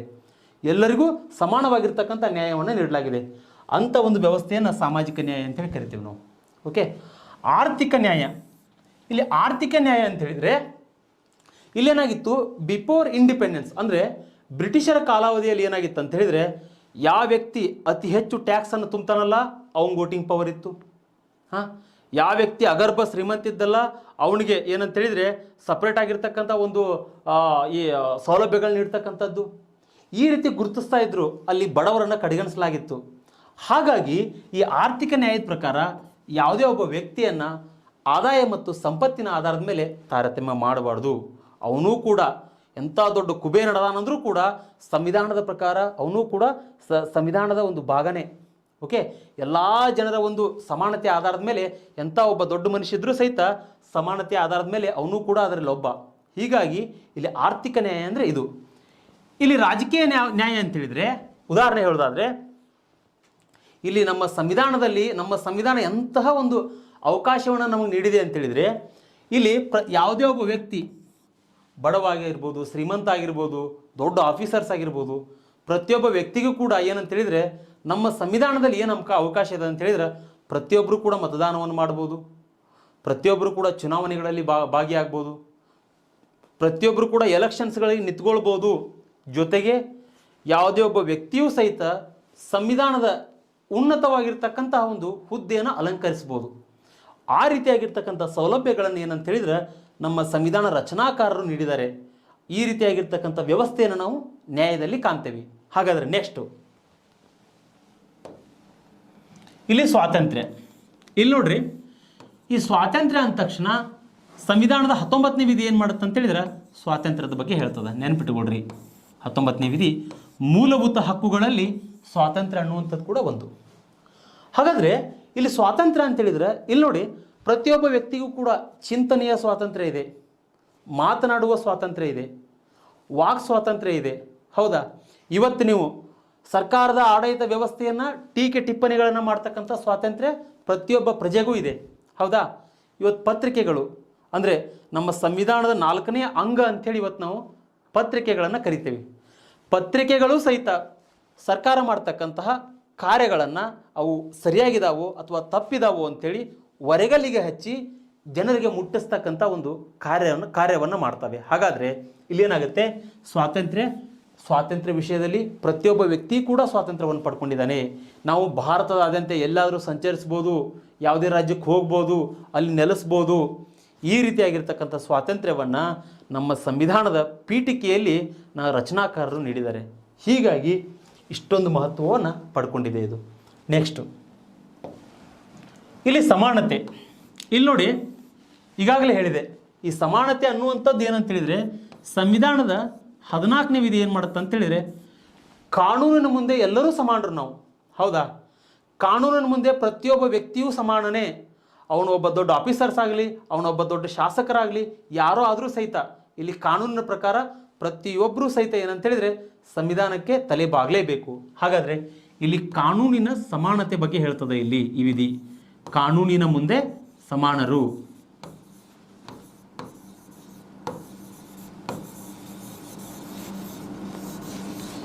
ಕಾನೂನಿನ ಮುಂದೆ ಸಮಾನರು. ಪ್ರತಿಯೊಬ್ಬ ವ್ಯಕ್ತಿಯೂ ಸಹಿತ ಇಲ್ಲಿ ಏನು ಕಾನೂನಿನ ಮುಂದೆ ಸಮಾನ. ಹಾಗಾದರೆ ಇಲ್ಲೊಂದು ಪ್ರಶ್ನೆ ಕೇಳ್ತೀನಿ. ಈ ಕಾನೂನಿನ ಮುಂದೆ ಸಮಾನ ಅಂತೇಳಿದರೆ ನಮ್ಮಲ್ಲಿ ಬ್ರಿಟಿಷ್ ಒಬ್ಬ ತಜ್ಞ ಬರ್ತಾನೆ, ಎ ವಿ ಡೈಸಿ ಅಂತೇಳಿ. ಎ ವಿ ಡೈಸಿ ಇವನೇನು ಹೇಳ್ತಾನಂತೇಳಿದರೆ ರೂಲ್ ಆಫ್ ಲಾ ನಮ್ಮಲ್ಲಿದೆ.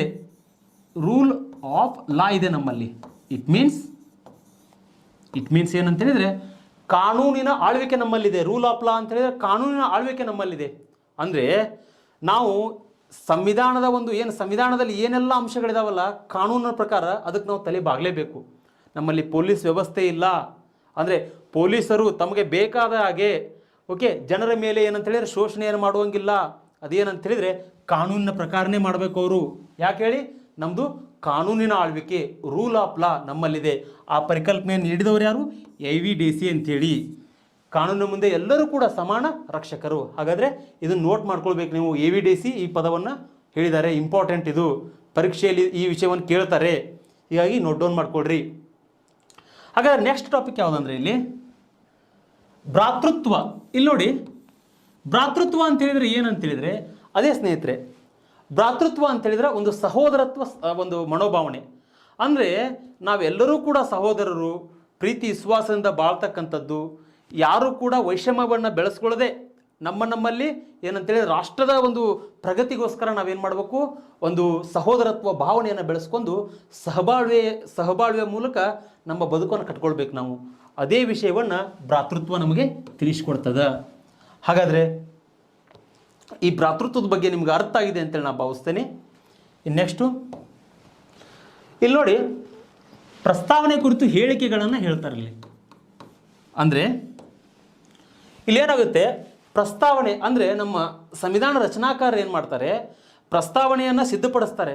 ಸಿದ್ಧಪಡಿಸಿದ ನಂತರ ಈ ಪ್ರಸ್ತಾವನೆ ಅನ್ನುವಂಥದ್ದು ಎಷ್ಟೊಂದು ಮಹತ್ವವನ್ನು ಪಡ್ಕೊಂಡಿದೆ, ಪ್ರಸ್ತಾವನೆ ಎಷ್ಟೊಂದು ಇಂಪಾರ್ಟೆಂಟ್ ಆಗಿದೆ ಅನ್ನೋದರ ಕುರಿತು ಹೇಳುವಂಥ ಸಂದರ್ಭದಲ್ಲಿ ಕೆಲವೊಂದಿಷ್ಟು ಸಂವಿಧಾನ ಚಿಂತಕರು ಏನು ಮಾಡ್ತಾರೆ ಅಂತೇಳಿದರೆ ಪ್ರಸ್ತಾವನೆ ಬಗ್ಗೆ ಇಲ್ಲಿ ವಿಶ್ಲೇಷಣೆ ಮಾಡ್ತಾರೆ. ಹಾಗಾದರೆ ಕೆ ಎಂ ಮುನ್ಷಿಯವರು ಏನು ಹೇಳ್ತಾರೆ ಅಂತೇಳಿದರೆ ಪ್ರಸ್ತಾವನೆ ಅಂತೇಳಿದ್ರೆ ರಾಜಕೀಯ ಜಾತಕ ಅಂತ ಹೇಳ್ತಾರೆ. ಪ್ರಸ್ತಾವನೆ ಅಂದರೆ ಏನ್ರಿ?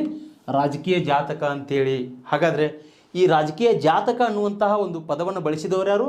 ಕೆ ಎಂ ಮುನ್ಷಿ ಅಂತೇಳಿ. ಇದು ಪರೀಕ್ಷೆಯಲ್ಲಿ ಕೇಳ್ತಾರೆ.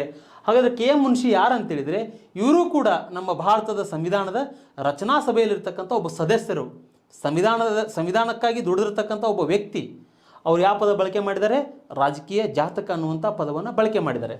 ಹಾಗಾದರೆ ಇಲ್ಲಿ ನೆಕ್ಸ್ಟ್ ಏನಂತೇಳಿದರೆ ಇಲ್ಲಿ ಠಾಕೂರ್ ದಾಸ್ ಭಾರ್ಗವ್ ಅಂತೇಳಿ, ವೆರಿ ಇಂಪಾರ್ಟೆಂಟ್ ರೀ ಇವರು ಕೂಡ, ಈ ಮಹಾನ್ ವ್ಯಕ್ತಿ ಕೂಡ ಏನಂತೇಳಿದರೆ ಸಂವಿಧಾನದ ರಚನಾ ಸಭೆಯಲ್ಲಿ ಭಾಗವಹಿಸಿರ್ತಕ್ಕಂತಹ, ಜೊತೆಗೆ ಸಂವಿಧಾನ ರಚನಾ ಸಭೆಯಲ್ಲಿ ಅನೇಕ ರೀತಿಯಾಗಿರ್ತಕ್ಕಂತಹ ಒಂದು ಸಂವಿಧಾನಕ್ಕೆ ಏನೆಲ್ಲ ಮಹತ್ವಪೂರ್ಣವಾಗಿರ್ತಕ್ಕಂಥ ಅಂಶಗಳು ಬೇಕು ಅಂಥೇಳಿ ಹೇಳಿರ್ತಕ್ಕಂಥ ವ್ಯಕ್ತಿಗಳಲ್ಲಿ ಇವರು ಕೂಡ ಒಬ್ಬರು. ಇವರೇನು ಕೊಟ್ಟಿದ್ದಾರೆ ಅಂತೇಳಿದರೆ ಇಲ್ಲಿ ಪ್ರಸ್ತಾವನೆ ಅಂತಕ್ಕಂಥದ್ದು ಭಾರತ ಸಂವಿಧಾನದ ಆತ್ಮ ಮತ್ತು ಒಡವೆ ಅಂಥೇಳಿ. ಪ್ರಸ್ತಾವನೆ ಅಂದರೆ ಏನ್ರಿ? ಇಲ್ಲೇ ಭಾರತದ ಸಂವಿಧಾನದ ಆತ್ಮ ಮತ್ತು ಒಡವೆ. ಹಾಗಾದರೆ ಇದ್ರ ಬಗ್ಗೆ ಪ್ರಶ್ನೆ ಕೇಳಿದ್ದಾರೆ. ಸಂವಿಧಾನದ ಆತ್ಮ ಮತ್ತು ಒಡವೆ ಅಂತೇಳಿ ಹೇಳಿದವರು ಯಾರು ಅಂತ ಕೇಳಿದರೆ ನೀವೇನು ಮಾಡಬೇಕು? ಠಾಕೂರ್ ದಾಸ್ ಭಾರ್ಗವ್ ಅಂಥೇಳಿ ವ್ಯಕ್ತಿಯನ್ನು ಗುರುತಿಸಬೇಕು. ಪ್ರಸ್ತಾವನೆಯ ಕುರಿತು ಹೇಳಿಕೆಗಳನ್ನು ಈಗಾಗಲೇ ಹಲವಾರು ರೀತಿಯಾಗಿರ್ತಕ್ಕಂಥ ಸ್ಪರ್ಧಾತ್ಮಕ ಪರೀಕ್ಷೆಗಳಲ್ಲಿ ಈ ಪದಗಳನ್ನು ಬಳಕೆ ಮಾಡಿದ್ದಾರೆ. ದಯವಿಟ್ಟು ನೀವೇನು ಮಾಡಬೇಕು? ಪ್ರತಿನಿತ್ಯ ಸ್ನೇಹಿತರೆ ಡ್ರಿಲ್ ಮಾಡುವಂಥ ಕೆಲಸ ನೀವು ಮಾಡಬೇಕು. ಪ್ರತಿನಿತ್ಯ ಏನು ಮಾಡಬೇಕು? ಇವುಗಳನ್ನು ಡ್ರಿಲ್ ಮಾಡಿ ನೀವು ಸರಿಯಾಗಿ ಒಂದು ನೋಟ್ಸ್ ಮಾಡಿಕೊಂಡು ಪ್ರತಿನಿತ್ಯ ಅವುಗಳೊಂದಿಗೆ ನೀವು ಒಡನಾಟ ಇಟ್ಕೊಂಡಾಗ ಏನಾಗುತ್ತೆ, ಇಂಥ ವಿಷಯಗಳು ನೆನಪಾರೋದಿಲ್ಲ. ಓಕೆ, ಹಾಗಾದ್ರೆ ಇಲ್ಲಿ ಪಾಲ್ಕಿವಾಲ್ ಅಂತಕ್ಕಂಥ ಒಬ್ಬ ವ್ಯಕ್ತಿ, ಓಕೆ, ಪಾಲ್ಕಿವಾಲ್ ಅನ್ನುವಂಥ ಒಬ್ಬ ವ್ಯಕ್ತಿ ಏನು ಹೇಳ್ತಾನಂತೇಳಿದರೆ ಪ್ರಸ್ತಾವನೆ ಅನ್ನುವಂಥದ್ದು ಒಂದು ಗುರುತಿನ ಚೀಟಿ ಅಂತ ಹೇಳ್ತಾನೆ ಅವನು. ಪ್ರಸ್ತಾವನೆ ಅಂದರೆ ಏನ್ರಲ್ಲಿ? ಪ್ರಸ್ತಾವನೆ ಅಂದರೆ ಗುರುತಿನ ಚೀಟಿ, ಐಡೆಂಟಿಟಿ ಕಾರ್ಡ್ ಅಂತ ಹೇಳ್ತಾರೆ. ಓಕೆ, ಪಾಲ್ಕಿವಾಲ್ ಇವರು.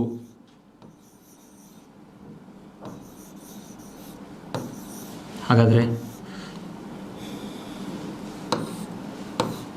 ಪಾಲ್ಕಿವಾಲ್ ಅಂಥೇಳಿ ಪ್ರಸ್ತಾವನೆ ಅಂದರೆ ಏನ್ರಲ್ಲಿ? ಸಂವಿಧಾನದ ಒಂದು ಗುರುತಿನ ಚೀಟಿ ಅಂತೇಳಿ ಹೇಳ್ತಾರೆ. ಹಾಗಾದರೆ ಈ ಸಂವಿಧಾನದ ಗುರುತಿನ ಚೀಟಿ ಅಂತೇಳಿ ಹೇಳಿದವರು ಯಾರಲ್ಲೇ? ಪಾಲ್ಕಿವಾಲ್ ಅಂತೇಳಿ ವೆರಿ ಇಂಪಾರ್ಟೆಂಟು, ನೆನಪಿಟ್ಕೊಳ್ಬೇಕು ಇವುಗಳನ್ನು, ಬರುತ್ತಗಿರಿ ಪರೀಕ್ಷೆಗಳಲ್ಲಿ ಕೇಳ್ತಾರೆ. ಹಾಗಾದರೆ ಇಲ್ಲಿ ನೋಡಿ, ಇನ್ನು ನೆಕ್ಸ್ಟ್ ಬರ್ತಕ್ಕಂಥದ್ದು ಈ ಒಂದು ಪ್ರಸ್ತಾವನೆಯಲ್ಲಿ ಬರ್ತಕ್ಕಂಥ ಅಂಶ ಯಾವುದು ಅಂತ ಹೇಳಿದರೆ ಇಲ್ಲಿ ಓಕೆ ಎಲ್ಲ ವಿಷಯಗಳನ್ನು ತೊಗೊಂಬಂದರು. ಪ್ರಸ್ತಾವನೆಯಲ್ಲಿ ಅಡಕವಾಗಿರ್ತಕ್ಕಂಥ ವಿಷಯಗಳ ಬಗ್ಗೆ ಚರ್ಚೆ ಮಾಡಿದ್ದೀವಿ ನಾವು. ಯಾಕಂದರೆ ಪ್ರಸ್ತಾವನೆ ಎಷ್ಟೊಂದು ಇಂಪಾರ್ಟೆಂಟ್ ಅಂತೇಳಿ ನಿಮ್ಗೆ ಈಗಾಗಲೇ ಮನವರಿಕೆ ಆಗಿದೆ. ಯಾಕಂತೇಳಿದ್ರೆ ಭಾರತದ ಸಾರ್ವಭೌಮ, ಸಮಾಜವಾದಿ, ಜಾತ್ಯತೀತ, ಪ್ರಜಾಸತ್ತಾತ್ಮಕ, ಗಣರಾಜ್ಯ, ನ್ಯಾಯ, ಸ್ವಾತಂತ್ರ್ಯ, ಸಮಾನತೆ, ಭ್ರಾತೃತ್ವ ಎಲ್ಲ ಪದಗಳ ಮಹತ್ವವನ್ನು ತಿಳ್ಕೊಂಡಿವಿ ನಾವು ಪ್ರಸ್ತಾವನೆಯಲ್ಲಿ. ಹಾಗಾದರೆ ಇಲ್ಲೊಂದು ಪ್ರಶ್ನೆ ಬರುತ್ತೆ, ಪ್ರಸ್ತಾವನೆ ಅನ್ನುವಂಥದ್ದು ಸಂವಿಧಾನದ ಭಾಗವೇ? ಪ್ರಸ್ತಾವನೆ ಅನ್ನುವಂಥದ್ದೇನಿಲ್ಲ ಸಂವಿಧಾನದ ಭಾಗವೇ ಅಂತೇಳಿ ಪ್ರಶ್ನೆ ಬಂದಾಗ ಇಲ್ಲಿ ಕೆಲವೊಂದಿಷ್ಟು ಕೇಸಸ್ಗಳ ಬಗ್ಗೆ ನಾವು ತಿಳ್ಕೊಳ್ಬೇಕಾಗ್ತದೆ. ಇಲ್ಲಿ ಒಂದನೇ ಕೇಸ್ ಯಾವುದು ಅಂತ ಹೇಳಿದರೆ, ಪ್ರಸ್ತಾವನೆ ಅನ್ನುವಂಥದ್ದು ಭಾರತದ ಸಂವಿಧಾನದ ಭಾಗ ಹೌದೋ ಅಲ್ಲೋ ಅನ್ನುವುದರ ಕುರಿತು ಇಲ್ಲಿ ಕೇಸಸ್ಗಳು ಬರ್ತವೆ. ಒಂದನೇ ಕೇಸಿಲಿ ಬೇರುಬಾರಿ ಒಕ್ಕೂಟ ಪ್ರಕರಣ. ಈ ಪ್ರಕರಣದಲ್ಲಿ ಏನಾಗುತ್ತೆ ಅಂತ ಹೇಳಿದರೆ, ಸಂವಿಧಾನದ ಪ್ರಸ್ತಾವನೆ ಅನ್ನುವಂಥದ್ದು ಏನಿಲ್ಲಿ ಸಂವಿಧಾನದ ಭಾಗ ಅಲ್ಲ ಅಂತ ಹೇಳ್ತದ. ಸಂವಿಧಾನದ ಭಾಗ ಅಲ್ಲ ಅಂತ ಹೇಳ್ತದ. ಪ್ರಸ್ತಾವನೆ ಸಂವಿಧಾನದ ಭಾಗ ಅಲ್ಲ. ಓಕೆ, ಹಾಗಾದರೆ ಒಂದು ತಿಳ್ಕೊಡ್ರಿ, ಏನಿದು ಪ್ರಕರಣ? ಈ ಪ್ರಕರಣದಲ್ಲಿ ಒಂದೇ ಅಂಶ ಏನು ತಿಳ್ಕೊಂಡ್ವಿ? ಈ ಪ್ರಶ್ನೆ ಕೇಳ್ತಾರೆ ನಿಮ್ಗೆ, ಬೇರುಬಾರಿ ಒಕ್ಕೂಟ ಪ್ರಕರಣದಲ್ಲಿ ಪ್ರಸ್ತಾವನೆಯು ಸಂವಿಧಾನದ ಭಾಗವಾಗಿದೆಯೇ ಅಂತೇಳಿ ಪ್ರಶ್ನೆ ಕೇಳಿದ್ರೆ ನಿಮ್ಗೆ ನೀವೇನು ಮಾಡಬೇಕು? ಸಂವಿಧಾನದ ಭಾಗ ಅಲ್ಲ ಅಂತೇಳಿ ಹಾಕಬೇಕು. ಈ ಬೇರುಬಾರಿ ಕೇಸ್ ಏನಂತ ಹೇಳಿದರೆ, ಇಲ್ಲಿ ಏನಾಗುತ್ತೆ, ಬೇರುಬಾರಿ ಕೇಸ್ನಲ್ಲಿ ಮುಖ್ಯವಾಗಿ ಈ ಬೇರುಬಾರಿ ಅಂತಕ್ಕಂಥ ಒಂದು ಪ್ರದೇಶ ಏನಿರುತ್ತಲ್ರಿ, ಇದೊಂದು ಪ್ಲೇಸ್ ಇದು. ಓಕೆ, ಈ ಪ್ಲೇಸ್ ಬಗ್ಗೆ ನಾವು ಈಗಾಗಲೇ ಮಾತಾಡಿದ್ದೀವಿ. 1947ನಲ್ಲಿ ಏನಾಗುತ್ತೆ, ಮೌಂಟ್ ಬ್ಯಾಟನ್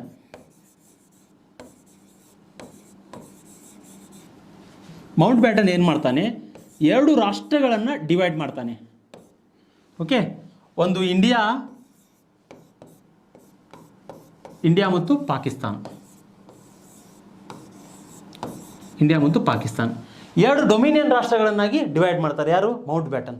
ಹಾಗಾದರೆ ಈ ಡಿವೈಡ್ ಮಾಡಿದಾಗ ಏನಾಗುತ್ತೆ, ಪಾಕಿಸ್ತಾನದ ಒಂದು ಅಂದರೆ ಪ್ಲೇಸ್ಗಳನ್ನು ಗುರುತಿಸ್ತಕ್ಕಂಥ ಒಂದು ಕಾರ್ಯ ಸ್ಟಾರ್ಟ್ ಆಗ್ತದೆ ಇಲ್ಲಿ.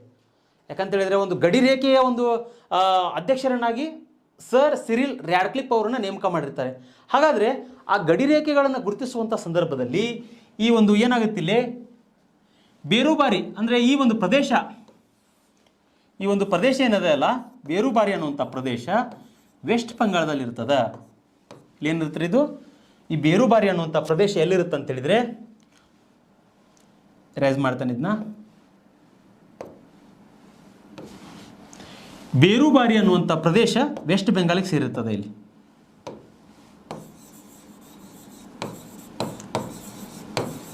ಬೇರುಬಾರಿ ಪ್ರದೇಶ ವೆಸ್ಟ್ ಬೆಂಗಾಲಕ್ಕೆ ಸೇರಿರ್ತದೆ.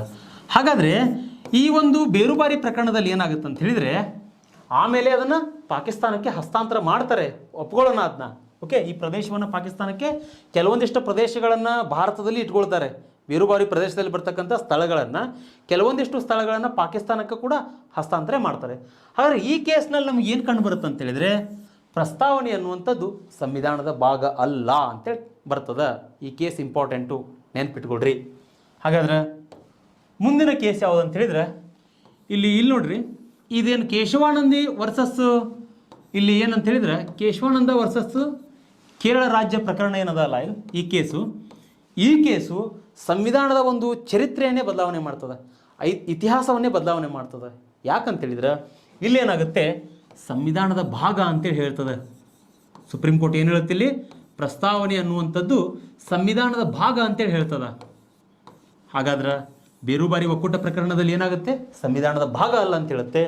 ಇಲ್ಲಿ ಕೇಶವಾನಂದ ಭಾರತಿ ವರ್ಸಸ್ ಕೇರಳ ರಾಜ್ಯ ಪ್ರಕರಣದಲ್ಲಿ ಏನಾಗುತ್ತೆ ಅಂತೇಳಿದರೆ ಸಂವಿಧಾನದ ಭಾಗ ಅಂತೇಳಿ ಹೇಳ್ತದೆ ಸುಪ್ರೀಂ ಕೋರ್ಟು. ಹಾಗಾದರೆ ಏನಪ್ಪ ಈ ಕೇಸು, ಕೇಶವಾನಂದ ಭಾರತಿ ಪ್ರಕರಣ ಅಂದರೆ ಏನು, ಯಾವ ರೀತಿ ಪ್ರಕರಣದ ಹಿನ್ನೆಲೆ ಏನಂತ ಹೇಳಿದರೆ, ಇಲ್ಲೇನಾಗುತ್ತೆ, ಇಲ್ಲಿ ಕೇರಳದ ಒಬ್ಬ ಸ್ವಾಮೀಜಿಯವರು,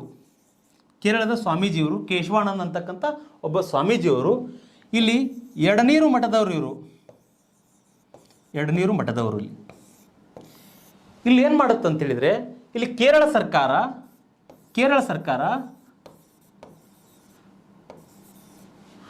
ಭೂ ಸುಧಾರಣೆಯನ್ನು ತರುವುದರ ಮೂಲಕ ಭೂ ಸುಧಾರಣೆ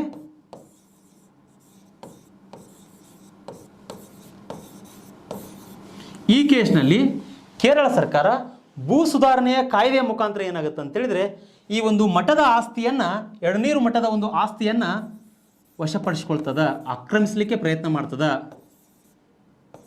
ಮಠದ ಆಸ್ತಿಯನ್ನು ಆಕ್ರಮಿಸಲಿಕ್ಕೆ ಪ್ರಯತ್ನ ಮಾಡ್ತದೆ. ಯಾವುದ್ರಿ?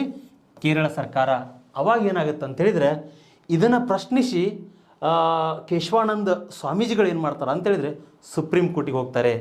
ಆ ಒಂದು ಅವಧಿಯಲ್ಲಿ ಆ ಸುಪ್ರೀಂ ಕೋರ್ಟಿನ ಒಂದು ವಕಾಲತ್ತನ್ನು ವಹಿಸ್ಕೊಂಡವರು ಯಾರು ಅಂತ ಹೇಳಿದ್ರೆ ಪಾಲ್ಕಿವಾಲ್ ಅಂಥೇಳಿ, ಪಾಲ್ಕಿವಾಲು. ಈ ನ್ಯಾಯಾಧೀಶರು ಏನು ಮಾಡ್ತಾರೆ ಅಂದರೆ ಇವರು ಪ್ರಕರಣವನ್ನು ವಕಾಲತ್ತು ವಹಿಸ್ಕೊಳ್ತಾರೆ, ಪಾಲ್ಕಿವಾಲ್ ಅಂತಕ್ಕಂಥ ನ್ಯಾಯಾಧೀಶರು. ಹಾಗಾದರೆ ಈ ಕೇಸ್ನಲ್ಲಿ ಏನಾಗುತ್ತೆ, ಈ ಮೂಲಭೂತ ಹಕ್ಕುಗಳ ಉಲ್ಲಂಘನೆ ಆಗ್ತಾ ಇದೆ. ಆ ಉದ್ದೇಶಕ್ಕೋಸ್ಕರ ಇಲ್ಲಿ ಸುಪ್ರೀಂ ಕೋರ್ಟ್ ಏನು ತೀರ್ಪು ಕೊಡ್ತದೆ ಅಂತ ಹೇಳಿದ್ರೆ ಪ್ರಸ್ತಾವನೆ ಅನ್ನುವಂಥದ್ದು ಭಾರತದ ಸಂವಿಧಾನದ ಒಂದು ಅವಿಭಾಜ್ಯ ಅಂಗ. ಹೀಗಾಗಿ ಒಂದು ವೇಳೆ ನೀವು ಪ್ರಸ್ತಾವನೆಯನ್ನು ತಿದ್ದುಪಡಿ ಮಾಡೋದಾದರೆ, ಪ್ರಸ್ತಾವನೆಯನ್ನು ಏನಂತ ಹೇಳಿದರೆ ತಿದ್ದುಪಡಿ ಮಾಡೋದಾದರೆ ನೀವೇನು ಮಾಡ್ಬೋದು, ಇಲ್ಲಿ ಭಾರತದ ಸಂವಿಧಾನದ ರೂಪರೇಷೆಗಳಿಗೆ ಧಕ್ಕೆ ಆಗದಂತೆ ನೀವು ಮಾಡ್ಬೋದು. ಭಾರತ ಸಂವಿಧಾನದ ರೂಪರೇಷೆಗಳಿಗೆ ಧಕ್ಕೆ ಆಗದಂತೆ ಪ್ರಸ್ತಾವನೆಯನ್ನು ತಿದ್ದುಪಡಿ ಮಾಡ್ಬೋದು, ಸಂಸತ್ತು ತಿದ್ದುಪಡಿ ಮಾಡ್ಬೋದು ಅಂಥೇಳಿ ಇಲ್ಲಿ ಕೇಶವಾನಂದ ಭಾರತಿ ವರ್ಸಸ್ ಕೇರಳ ರಾಜ್ಯ ಪ್ರಕರಣದಲ್ಲಿ ಸುಪ್ರೀಂ ಕೋರ್ಟ್ ತೀರ್ಪು ಕೊಡ್ತದೆ. ಹಾಗಾದರೆ ಇಲ್ಲಿ ಯಾಕೆ ತೀರ್ಪು ಕೊಡ್ತದೆ ಅಂತ ಹೇಳಿದರೆ ಇಲ್ಲಿ ಮೂಲಭೂತ ಹಕ್ಕುಗಳ ಉಲ್ಲಂಘನೆ ಮಾಡ್ತಾ ಇದ್ದಾರೆ, ಸರ್ಕಾರ ಮೂಲಭೂತ ಹಕ್ಕುಗಳ ಉಲ್ಲಂಘನೆ ಮಾಡ್ತಾ ಇದೆ. ಹೀಗಾಗಿ ಈ ಒಂದು ಕೇಸ್ ಏನಂತ ಹೇಳಿದರೆ ಯಾವ ರೀತಿ ತಿರುವನ್ನು ಪಡ್ಕೊಳ್ತದೆ ಅಂತ ಹೇಳಿದ್ರೆ ಪ್ರಸ್ತಾವನೆ ಅನ್ನುವಂಥದ್ದು ಭಾರತದ ಸಂವಿಧಾನದ ಅವಿಭಾಜ್ಯ ಅಂಗ ಅಂಥೇಳಿ ಹೇಳಲಾಗ್ತದೆ. ಹಾಗಾಗಿ ಈ ಕೇಸ್ ತುಂಬ ಇಂಪಾರ್ಟೆಂಟು, ನೆನ್ಪಿಟ್ಕೊಳ್ಬೇಕಿದ್ದು ನೀವು. ಹಾಗಾದರೆ ಇನ್ನೊಂದು ನೆಕ್ಸ್ಟ್ LIC ಆಫ್ ಇಂಡಿಯಾ ಕೇಸಲ್ಲಿ ಏನಾಗುತ್ತೆ ಅಂತೇಳಿದರೆ ಈ LIC ಆಫ್ ಇಂಡಿಯಾ ಕೇಸ್ನಲ್ಲಿಯೂ ಸಹಿತ ಪ್ರಸ್ತಾವನೆ ಅನ್ನುವಂಥದ್ದು ಸಂವಿಧಾನದ ಅವಿಭಾಜ್ಯ ಅಂಗ ಅಂತೇಳಿ ಹೇಳ್ತದೆ. ಓಕೆ, ಹಾಗಾದರೆ ಸಂವಿಧಾನದ ನಮ್ಮ ಭಾರತದ ಸಂವಿಧಾನದ ರೂಪರೇಷೆಗಳೇನಿದಾವಲ್ಲ ಆ ಒಂದು ಇದಕ್ಕೆ ಹಾರ್ಟ್ ಆಫ್ ಕಾನ್ಸ್ಟಿಟ್ಯೂಷನ್ಗೆ ಯಾವುದೇ ರೀತಿ ಧಕ್ಕೆ ಮಾಡದೆ ನೀವೇನು ಮಾಡ್ಬೋದು, ಪ್ರಸ್ತಾವನೆಯನ್ನು ತಿದ್ದುಪಡಿ ಮಾಡ್ಬೋದು ಅಂಥೇಳಿ ಕೇಶವಾನಂದ ಭಾರತಿ ಪ್ರಕರಣದಲ್ಲಿ ಸುಪ್ರೀಂ ಕೋರ್ಟ್ ತೀರ್ಪು ಕೊಡ್ತದೆ. ವೆರಿ ಇಂಪಾರ್ಟೆಂಟು, ನೆನಪಿಟ್ಟುಕೊಳ್ರಿ. ಹಾಗಾದರೆ ಇಲ್ಲೇನಂತ ಹೇಳಿದರೆ ನಾವು ಪ್ರಸ್ತಾವನೆ ಬಗ್ಗೆ ಸಂಪೂರ್ಣವಾಗಿರ್ತಕ್ಕಂತಹ ವಿಚಾರಗಳನ್ನು ತಿಳ್ಕೊಂಡ್ವಿ. ಪ್ರಸ್ತಾವನೆ ಅಂದರೆ ಏನು, ಪ್ರಸ್ತಾವನೆಯಲ್ಲಿ ಅಡಕವಾಗಿರ್ತಕ್ಕಂಥ ವಿಚಾರಗಳೇನು, ಅವೆಲ್ಲ ವಿಚಾರದ ಬಗ್ಗೆ ನಾವು ಅಧ್ಯಯನ ಮಾಡಿದ್ವಿ. ಹಾಗಾದರೆ ಇಲ್ಲಿ ನೆನಪಿಟ್ಟುಕೊಳ್ರಿ, ಪರೀಕ್ಷೆ ದೃಷ್ಟಿಯಿಂದ ಪ್ರಸ್ತಾವನೆ ತುಂಬ ಇಂಪಾರ್ಟೆಂಟು. ಪ್ರಸ್ತಾವನೆಗಳ ಬಗ್ಗೆ ಪ್ರಶ್ನೆ ಕೇಳ್ತಾರೆ. ವಿತ್ UPSC ಮೇನ್ಸ್ನಲ್ಲಿ ಆಗಿರ್ಬೋದು, KPSC ಮೇನ್ಸ್ನಲ್ಲಿ ಆಗಿರ್ಬೋದು, ಪ್ರಸ್ತಾವನೆ ಬಗ್ಗೆ ಪ್ರಶ್ನೆ ಇದ್ದೇ ಇರುತ್ತೆ. ಅದರಲ್ಲಿ ಇಂಪಾರ್ಟೆಂಟ್ ಯಾವುದು ಅಂತ ಹೇಳಿದ್ರೆ 1976-42 ಅಮೆಂಡ್ಮೆಂಟ್. ಆ ಅಮೆಂಡ್ಮೆಂಟ್ ಪ್ರಕಾರ ಭಾರತ ಸಮಾಜವಾದಿ, ಜಾತ್ಯತೀತ, ಸಮಗ್ರತೆ ಅನ್ನುವಂತಹ 3 ಪದಗಳನ್ನು ಸೇರಿಸಲಾಗ್ತದೆ. ಈ 3 ಪದಗಳ ಬಗ್ಗೆ ಹಲವಾರು ಪರೀಕ್ಷೆಗಳಲ್ಲಿ ಪ್ರಶ್ನೆ ಕೇಳಿದ್ದಾರೆ. ದಯವಿಟ್ಟು ಇದನ್ನೊಂಚೂರು ನೆನಪಿಟ್ಟುಕೊಳ್ರಿ. ಓಕೆ, ಹಾಗಾದ್ರೆ ಇಲ್ಲಿ ಏನಾಗುತ್ತೆ, ಈಗ ನೆಕ್ಸ್ಟ್ ಬರ್ತಕ್ಕಂಥ ನ್ಯೂ ಟಾಪಿಕ್ ಇದು. ಪ್ರಸ್ತಾವನೆಗಳ ಬಗ್ಗೆ ನಾವೆಲ್ಲ ತಿಳ್ಕೊಂಡ್ವಿ. ಹಾಗಾದ್ರೆ ಇಲ್ಲಿ ನಾವು ದೇಶೀಯ ಸಂಸ್ಥಾನಗಳ ಬಗ್ಗೆ ತಿಳ್ಕೊಳ್ಬೇಕಾಗ್ತದೆ. ಇಲ್ಲಿ ಕೆಲವೊಂದಿಷ್ಟು ಅಂಶಗಳನ್ನು ಇದಕ್ಕೆ ಪುಷ್ಟಿ ನೀಡ್ತಕ್ಕಂಥ ಅಂಶಗಳ ಬಗ್ಗೆ ಮಾತಾಡ್ತೇನೆ ನಾ. ಇಲ್ಲಿ ಪ್ರಿನ್ಸ್ಲಿ ಸ್ಟೇಟ್ಸ್ ಅಂತೇಳಿ ಕರಿತೇವೆ ನಾವು. ಅಂದರೆ ಇಲ್ಲಿ ಏನಾಗುತ್ತೆ ನೋಡ್ರಿ, 1947ನಲ್ಲಿ ನಮಗೆ ಸ್ವಾತಂತ್ರ್ಯ ಸಿಗುತ್ತೆ. ಓಕೆ, ಸ್ವಾತಂತ್ರ್ಯ ಸಿಕ್ಕ ನಂತರ ಏನಾಗುತ್ತೆ, ಇಲ್ಲಿ 2 ಅಂದರೆ ನಮ್ಮಲ್ಲಿ ಬ್ರಿಟಿಷ್ ಸಂಸ್ಥಾನಗಳು ಇರ್ತವೆ. ಬ್ರಿಟಿಷರು ಇದನ್ನು ಮಾಡಿರ್ತಕ್ಕಂಥ ಒಂದು ಸಂಸ್ಥಾನಗಳು. ಓಕೆ,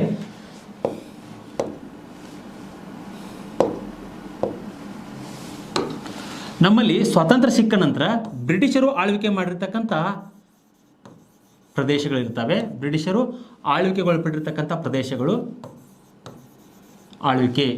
ಇನ್ನೊಂದು ಏನಂತ ಹೇಳಿದರೆ ಇಲ್ಲಿ ದೇಶೀಯ ಸಂಸ್ಥಾನಗಳಿರ್ತವೆ.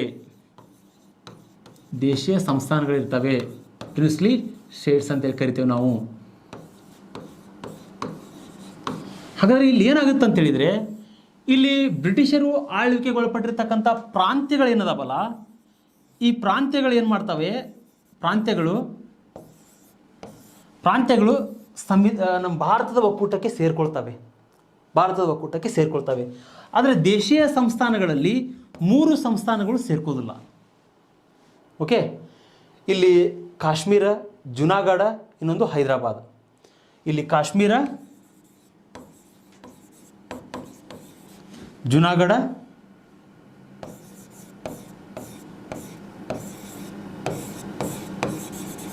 ಹೈದರಾಬಾದ್. ಈ 3 ಸಂಸ್ಥಾನಗಳು ಸೇರ್ಕೊಳ್ಳೋದಿಲ್ಲ ಭಾರತದ ಒಕ್ಕೂಟದಲ್ಲಿ. ಇವುಗಳನ್ನು ತುಂಬ ಪ್ರಯತ್ನದ ಫಲವಾಗಿ ನಮ್ಮಲ್ಲಿ ನೆಹರೂರಾಗಿರ್ಬೋದು, ಸರ್ದಾರ್ ವಲ್ಲಭಭಾಯಿ ಪಟೇಲ್ ಆಗಿರ್ಬೋದು, ಮುಂತಾದ ವ್ಯಕ್ತಿಗಳು ಭಾರತದ ಒಂದು ಸ್ವರೂಪವನ್ನು ಬದಲಾವಣೆ ಮಾಡುವಲ್ಲಿ ಇವ್ರ ಪಾತ್ರ ತುಂಬ ಇದೆ. ಯಾಕೆ ಮಾತಾಡ್ತಾ ಇದ್ದೇನೆ ಅಂತೇಳಿದರೆ, ಈ ವಿಷಯ ಇಲ್ಲಿ ಛಿದ್ರವಾಗಿರ್ತಕ್ಕಂಥ ಭಾರತವನ್ನು ಒಂದೇ ತಿಳ್ಕೊಳ್ರಿ ನೀವು. ಛಿದ್ರ ಆಗಿರ್ತಕ್ಕಂಥ ಒಂದು ಮನೆಯ ಒಂದು ಕುಟುಂಬವನ್ನೇ ಜೋಡಿಸೋದು ತುಂಬ ಕಷ್ಟ.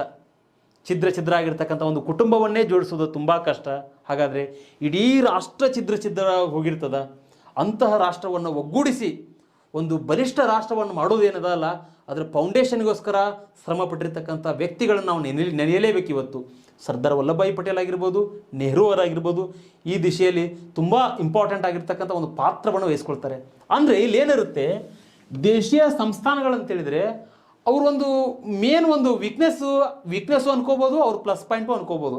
ಏನಾಗುತ್ತಂದರೆ, ಅಲ್ಲಿ ಒಂದು ವೇಳೆ ಭಾರತದ ಒಕ್ಕೂಟಕ್ಕೆ ಸೇರ್ಕೊಂಡ್ಬಿಟ್ರೆ, ನಾನೇ ರಾಜ್ಯ, ನಾನೇ ಕಿಂಗು, ಯಾವುದೋ ಒಂದು ಊರಿಗೆ ಹೋಗ್ತಾ ಇದ್ದೆ, ನನಗದು ಹೊಲ ಬೇಕು, ಆ ಊರಿನ ಒಂದು ಆಸ್ತಿ ಬೇಕು ಅಂತ ಹೇಳಿದರೆ ಆ ರಾಜ್ಯ ಅದನ್ನು ಕಬಳಿಸ್ಕೊಳ್ತಾ ಇದ್ದ, ಆ ರಾಜನ ಆಜ್ಞೆ ಯಾರೂ ಮೀರ್ತಾ ಇರಲಿಲ್ಲ. ಈ ರೀತಿ ಪರಿಸ್ಥಿತಿ ದೇಶೀಯ ಸಂಸ್ಥಾನಗಳಲ್ಲಿದ್ವು. ಹಾಗಾದರೆ ಭಾರತದ ಒಕ್ಕೂಟಕ್ಕೆ ನಾವು ಸೇರ್ಕೊಂಡ್ಬಿಟ್ರೆ ನಾವು ಸಂವಿಧಾನ ಬದ್ಧವಾಗಿರಬೇಕಾಗ್ತದೆ, ಸಂವಿಧಾನದ ಮೌಲ್ಯಗಳಿಗೆ ಬೆಲೆ ಕೊಡಬೇಕಾಗ್ತದೆ. ಈ ರೀತಿ ಇದ್ದಾಗ ಈ ದೇಶೀಯ ಸಂಸ್ಥಾನಗಳನ್ನು ಒಗ್ಗೂಡಿಸುವಲ್ಲಿ ತುಂಬ ಶ್ರಮಿಸ್ತಾರೆ ನಮ್ಮ ಸಂವಿಧಾನ ರಚನಾಕಾರರು. ಹಾಗಾದರೆ ಕೆಲವೊಂದಿಷ್ಟು ಆಫರ್ಗಳನ್ನು ಕೂಡ ಕೊಡ್ತಾರೆ ಇಲ್ಲಿ. ಅಂದರೆ ಯಾವ ದೇಶೀಯ ಸಂಸ್ಥಾನಗಳು ಇಲ್ಲಿ ಸೇರ್ಕೊಳ್ತಾವಲ್ಲ ಅವುಗಳಿಗೆ 55 ಲಕ್ಷ ರೂಪಾಯಿ ಕೊಡ್ತೇವೆ ನಾವು. ಓಕೆ, ಈ ರೀತಿ ಮಾಡೋದರ ಮೂಲಕವಾಗಿ ಹಲವಾರು ದೇಶೀಯ ಸಂಸ್ಥಾನಗಳನ್ನು ನಾವೇನು ಮಾಡ್ತೇವೆ, ಇಲ್ಲಿ ಭಾರತದ ಒಡಲಾಳದಲ್ಲಿ ಸೇರಿಸ್ಕೊಳ್ತೇವೆ. ಹಾಗಾದ್ರೆ 552 ದೇಶೀಯ ಸಂಸ್ಥಾನಗಳ ಪೈಕಿ 549 ದೇಶೀಯ ಸಂಸ್ಥಾನಗಳು ಸೇರ್ಕೊಳ್ತವೆ ಭಾರತದ ಒಕ್ಕೂಟದಲ್ಲಿ. ಇಲ್ಲಿ ಮುಖ್ಯವಾಗಿ ಸೇರ್ಕೊಳ್ಳದೇ ಇರತಕ್ಕಂತಹ ಒಂದು ಏನಂತ ಹೇಳಿದರೆ ಪ್ರದೇಶಗಳೇ ಅಂತ ಹೇಳಿದರೆ, ನಾನು ಈಗಾಗಲೇ ಮಾತಾಡಿದೆ, ಕಾಶ್ಮೀರ, ಜುನಾಗಢ, ಹೈದರಾಬಾದ. ಈ 3 ಏನಂತ ಹೇಳಿದರೆ ಪ್ರದೇಶಗಳನ್ನು ಸೇರಿಸ್ಕೊಳ್ಳಿಕ್ಕೆ ತುಂಬ ಪ್ರಯತ್ನ ಪಡ್ತಾರೆ ನಮ್ಮ ಸಂವಿಧಾನ ರಚನಾಕಾರರು. ಈ ಉದ್ದೇಶಕ್ಕೋಸ್ಕರ ನಾವೇನಂತ ಹೇಳಿದರೆ ಸರ್ದಾರ್ ವಲ್ಲಭಭಾಯಿ ಪಟೇಲ್ ಅವರನ್ನು ನೆನೆಯಲೇಬೇಕು ನಾವಿಲ್ಲಿ. ಓಕೆ, ಸರ್ದಾರ್ ವಲ್ಲಭಭಾಯಿ